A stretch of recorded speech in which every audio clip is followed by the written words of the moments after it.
channel. Today's video is gonna be answering questions all about our IVF journey and being pregnant.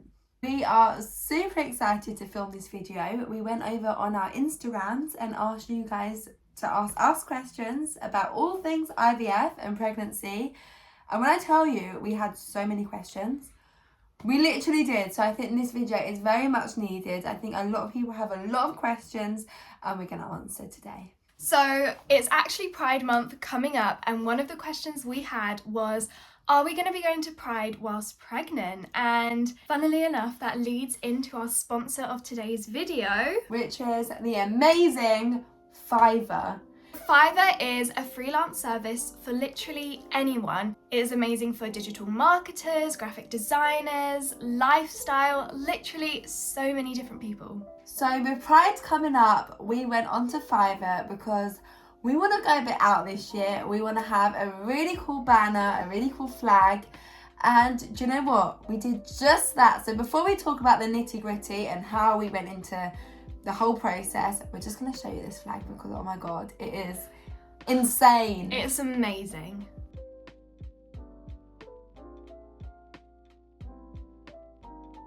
So we went onto Fiverr and had a look around, typed in banner because that is what we were looking for, and had a look at some of the freelancers on there to find the perfect one for us. That is when we came across Chris Designs. Her profile looked super good. We had a look at some of her previous gigs and her work looked amazing.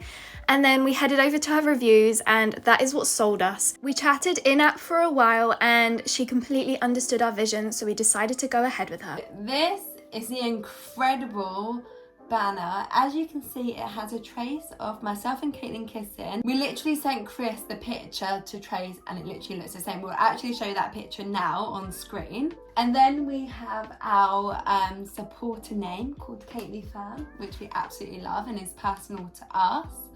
And then on the other side, you will see a little purple turtle, and that is our code word for I love you. And if you have been watching us for a long time, you will know the story behind that. And of course, the writing right in the middle, love is love. We stand by that forever and we always will do.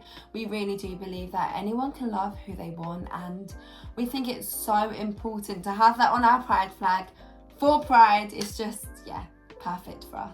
So if you love the design as much as we do and you want our banner and you want it on your phone and accessible to you, then click the link in our description box. It'll be the first line. You can download it, you can use it as a screensaver on your laptop and all that jazz, or your phone, or you can make your own one by clicking the link in our description box. But if you do that, please send us a message and show us what you actually end up designing, because we would love to see.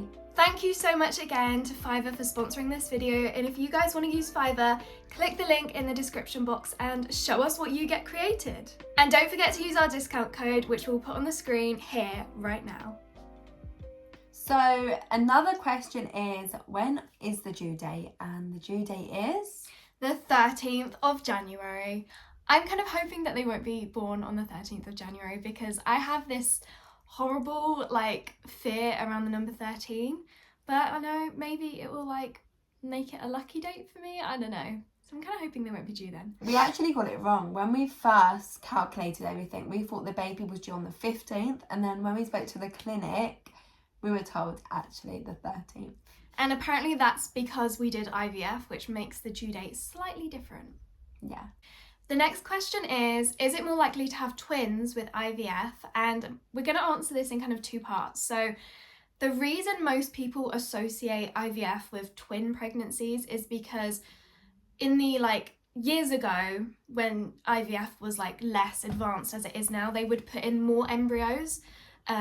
Whereas now they usually start with just one embryo, and then if you're having issues they put in more than one, so that could potentially lead to multiple pregnancies. If you put in 4 embryos and 2 or more stick, then you're going to end up with twins. But we just did a bit of research, and apparently some studies show that IVF does increase identical twins, the chances of identical twins, by 34% if you use a frozen embryo. And this is something to do with the embryo can like fall in on itself, causing it to split, which is, I don't understand the science behind it, but yeah. Some studies do show that it is a higher chance.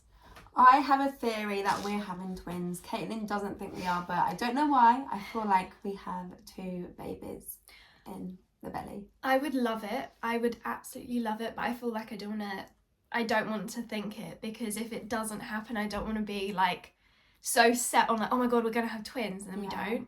Like, obviously we'd be happy without twins, but you know what I mean. Well, I'm not 100%, but I mean, like, I wouldn't be surprised if we were having twins at all.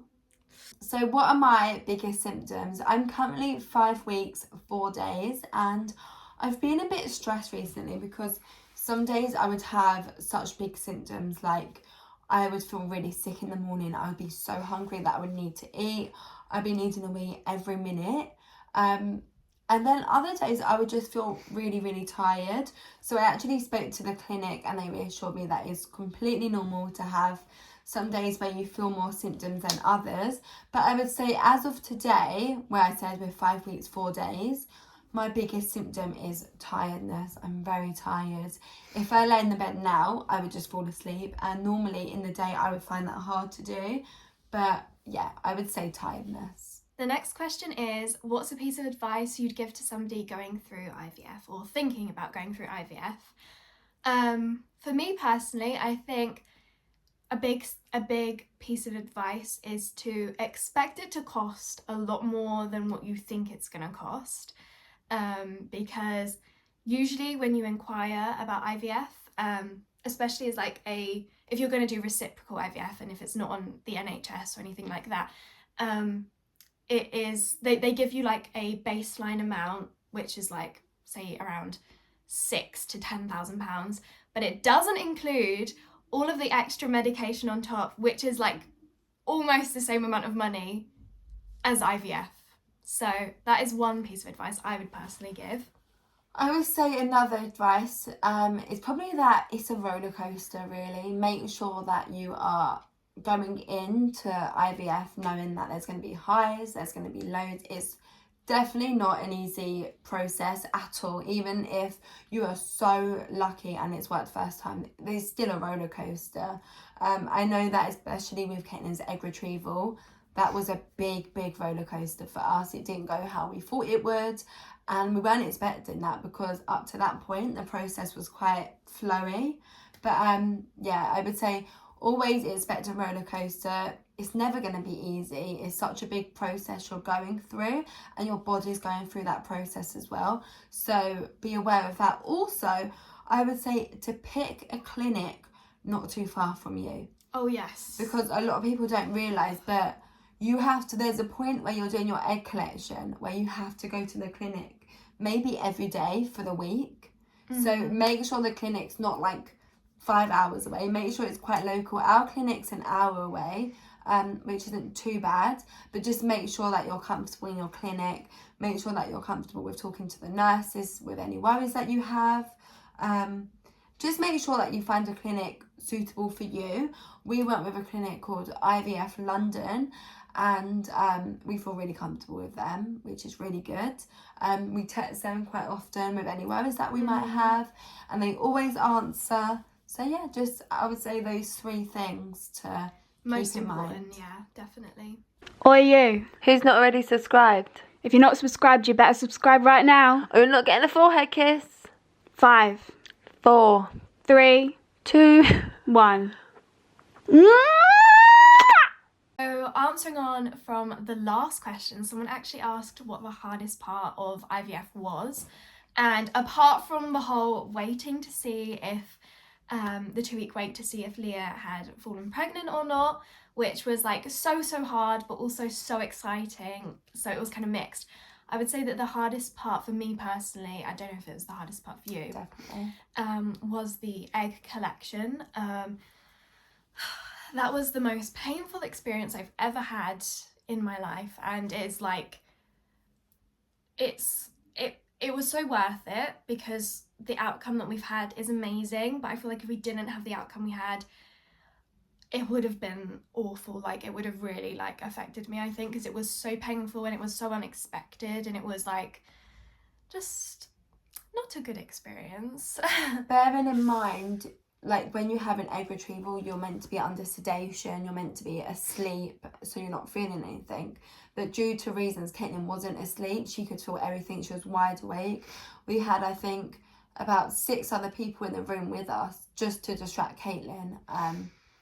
But yeah, it wasn't an ideal situation, but the clinic did make sure that you had sort of people with you. They did, yeah. And, yeah. I think what probably made it worse for me, like mentally, was the fact that I went through something similar when I was younger. Because when I was like, this is off topic, but when I was 7, I went and they thought I had celiac disease. I was actually diagnosed with it, and then they realised I didn't have it.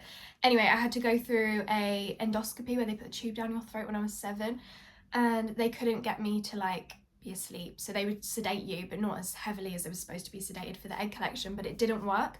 So I was fully conscious, fully awake, like very aware of what was happening, and I had to like physically be held down by 8 doctors. So it was just like, because it was such a similar, like, even though you weren't held down, I wasn't held down, but like down. because it was like something went wrong and I ended up having to go through it and feeling everything was similar, I feel like that kind of like triggered a memory. I was like, oh my god, like, it's happening again. Even though it was different, but yeah. And now the last question is, are we going on a baby moon? And the answer to your question is yes. We are going on honeymoon after our wedding. I think it will be sometime in August. So really, we're going to be doing a baby moon and a honeymoon in one. Yeah. But who knows? We might go on our honeymoon and be like, we just want to go everywhere. We want to go and do loads of baby moons. Who knows? Who knows? And we also might be going on holiday with our parents. That would be amazing, yeah. So that would be amazing. So And we're thinking of going to Greece or Spain. We don't want to go somewhere too far. Spain, Italy. Sorry. We're thinking, I've got baby brain. We're thinking of going to Italy or Greece. Probably both, yeah. Which is exciting. That'd be so lovely. We haven't been on holiday since COVID, so yeah, it'd be amazing. So yeah, if you did like this video, please give it a big thumbs up, comment down below, subscribe, and all that jazz. And don't forget to check out Fiverr in the link in the description box. We love you guys. Bye. Bye.